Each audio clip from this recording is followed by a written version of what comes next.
anak-anak, hari ini Bu Fransi akan mengajak kalian untuk belajar bahasa Indonesia di tema 6, subtema 2 dan 3. Apa saja yang akan kita pelajari? Langsung saja yuk kita mulai. Nah, sebelum kita mulai pembelajaran di tema 6, subtema 2 dan 3, Bu Fransi akan menjelaskan tujuan pembelajaran kita hari ini. Yang pertama, dari pembelajaran ini kalian diharapkan dapat menemukan kalimat utama dalam setiap paragraf. Kemudian, kalian juga dapat menentukan pokok pikiran dalam setiap paragraf.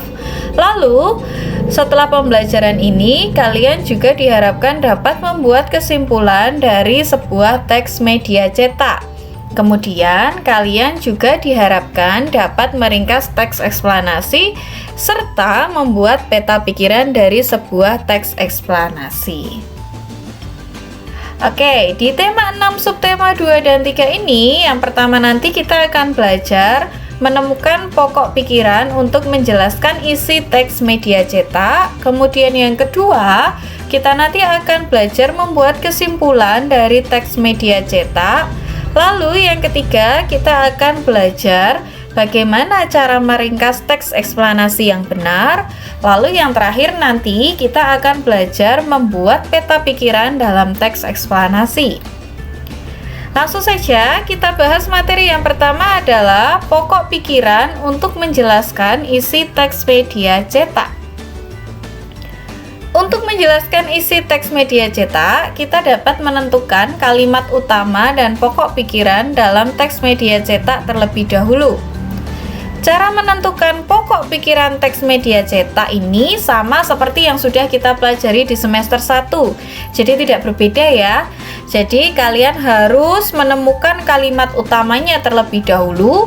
Nah, dari kalimat utamanya ini lalu kalian buat pokok pikirannya atau ide pokoknya. Dengan mengetahui pokok pikiran setiap paragraf, kita dapat menjelaskan isi teks media cetak dengan menggunakan bahasa sendiri. Baik, di sini Bu Fransi sudah sediakan satu contoh. Mari kita lihat bersama-sama. Embun terbentuk dari proses perubahan uap-uap air menjadi titik-titik air. Proses terbentuknya embun ini biasanya terjadi pada saat malam hari ketika suhu udara cukup dingin. Saat udara dingin, udara tidak mampu menampung uap air dalam jumlah banyak. Uap air yang tidak mampu ditampung itulah yang kemudian berubah menjadi titik-titik air atau embun. Bu Fransi sudah sediakan satu teks media cetak hanya dalam satu paragraf saja ya. Nah, tadi kita bahas, kita tentukan dulu kalimat utamanya. Ada di awal atau di akhir paragraf? Betul, kalimat utamanya ada di awal paragraf, yaitu embun terbentuk dari proses perubahan uap-uap air menjadi titik-titik air. Nah, dari kalimat utama ini maka kita buat pokok pikirannya. Pokok pikirannya yaitu proses pembentukan embun. Nah, dari pokok pikiran ini maka sudah dapat menjelaskan isi teks media cetak yang baru saja kita baca tadi.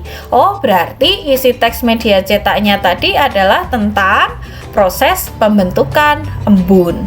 Begitu ya. Kita lanjut ke materi yang kedua. Kesimpulan teks media cetak. Selain menggunakan pokok pikiran, isi teks media cetak dapat dipahami dengan cara membuat kesimpulan dari teks media cetak tersebut. Kesimpulan dibuat dengan cara mengambil intisari dari informasi teks media cetak. Jadi yang diambil hanyalah intinya saja. Bagaimana caranya? Kita lihat contoh berikut ini. Bu Fransi sudah sediakan satu teks media cetak. Mari kita baca bersama-sama. Pada umumnya, salju turun di negara yang memiliki iklim sedang atau subtropis seperti Swiss, Selandia Baru, Norwegia, dan Alaska. Sedangkan di Indonesia hanya memiliki 2 musim saja karena termasuk negara tropis. Hal ini dikarenakan jumlah radiasi matahari yang besar dan waktunya lebih lama di Indonesia. Perbedaan iklim tersebut salah satunya dipengaruhi oleh letak geografis dari sebuah negara. Nah, tadi sudah kita baca bersama-sama isi teks media cetaknya. Maka dari isi teks media cetak tersebut kita buat satu kesimpulan, yaitu di Indonesia tidak ada musim salju karena termasuk negara tropis. Jadi untuk membuat kesimpulan ini kalian ambil dari inti bacaan tersebut. Jadi intinya apa, lalu kalian jadikan satu atau sebuah kesimpulan, ya. Baik, yang ketiga yaitu kita akan belajar meringkas teks eksplanasi. Ringkasan adalah intisari dari suatu teks yang terdiri atas pokok pikiran tiap paragraf. Langkah-langkahnya adalah: yang pertama, bacalah teks dengan seksama. Yang kedua, identifikasi pokok pikiran dari setiap paragraf. Yang ketiga, tuliskan pokok pikiran yang ditemukan menggunakan bahasa sendiri. Jangan lupa kalian harus menggunakan bahasa yang baik dan benar. Lalu rangkailah kalimat pokok pikiran tersebut menjadi sebuah paragraf yang padu. Kemudian yang terakhir, periksa kembali kata-kata yang belum sesuai dengan kosakata baku dan ejaan yang sesuai dengan kaidah yang baik dan benar. Kita lihat lagi, ada satu contoh dari Bu Fransi. Menara Eiffel merupakan salah satu arsitektur terkenal di Paris, Prancis. Terdapat fakta menarik bahwa tinggi menara tersebut bisa berubah-ubah tergantung musimnya. Tinggi menara Eiffel rata-rata adalah 324 meter dari tanah. Di musim panas, Eiffel bisa menjadi 15 sampai dengan 17 cm lebih tinggi dibandingkan tinggi rata-ratanya. Perubahan tinggi menara Eiffel ini terjadi karena adanya pemuaian ketika matahari di musim panas lebih kuat dan lebih lama menyinari Eiffel. Oleh karena itu, Eiffel didesain dengan beberapa kerenggangan jarak antara satu rangkaian dengan lainnya agar tidak rusak ketika pemuaian terjadi. Nah, langkah pertama kita baca dengan teliti dulu.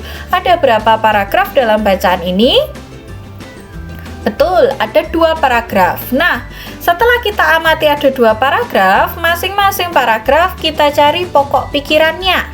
Untuk apa kita mencari pokok pikirannya? Untuk kita ringkas teks eksplanasi tersebut. Nah, kita lihat dulu dari pokok pikiran yang pertama. Pokok pikiran yang pertama adalah tinggi menara Eiffel mengalami perubahan terutama saat musim panas. Itu pokok pikiran yang pertama. Kemudian pokok pikiran yang kedua, penyebab perubahan tinggi menara Eiffel karena adanya pemuaian. Nah, kita sudah mempunyai 2 pokok pikiran. Setelah kita sudah menuliskan pokok pikiran di setiap paragraf, maka pokok pikiran ini kita rangkai menjadi satu untuk sebuah ringkasan. Jangan lupa untuk merangkai pokok pikiran ini kalian harus menggunakan kalimat yang sesuai atau boleh juga ditambahkan dengan kata penghubung supaya ringkasan itu menjadi padu. Dari pokok pikiran tersebut maka dapat dibuat ringkasan teks seperti ini. Tinggi menara Eiffel dapat mengalami perubahan terutama saat musim panas. Penyebab perubahan tinggi menara Eiffel tersebut karena adanya pemuaian. Ya, jadi ketika kalian menggabungkan boleh kalian tambahkan kata penghubung supaya kalimat tersebut menjadi padu. Bu, apakah harus diberi kata penghubung? Tidak harus. Kalian baca dulu. Kalau sudah sesuai, kalimatnya sudah bagus, sudah baik, sudah tertata dengan rapi, maka tidak perlu diberi tambahan kata apapun, ya. Tetapi kalau kalian rasa, loh ini kok kurang pas kalimatnya, maka baru kalian tambahkan dengan kata penghubung. Baik, di materi yang keempat kita akan belajar tentang peta pikiran teks eksplanasi. Ini sebenarnya sudah kalian pelajari ya dari kelas 4. Jadi Bu Fransi juga tidak akan banyak menjelaskan di materi peta pikiran ini karena kalian pasti tentunya juga sudah tahu dan sudah ingat ya. Teks eksplanasi dapat dijelaskan menggunakan peta pikiran. Nah, ini hal-hal yang perlu dilakukan untuk menguraikan konsep menggunakan peta pikiran adalah tentukan dulu ide pokok dari teks yang disajikan. Lagi-lagi ide pokok ya, jadi kalian harus benar-benar paham benar dengan materi ide pokok ini. Lalu, catat kalimat penjelas dari ide pokok tersebut dalam bentuk poin-poin. Setelah itu, baru kalian tuliskan ide pokok dan kalimat penjelas tersebut ke dalam satu bagan peta pikiran.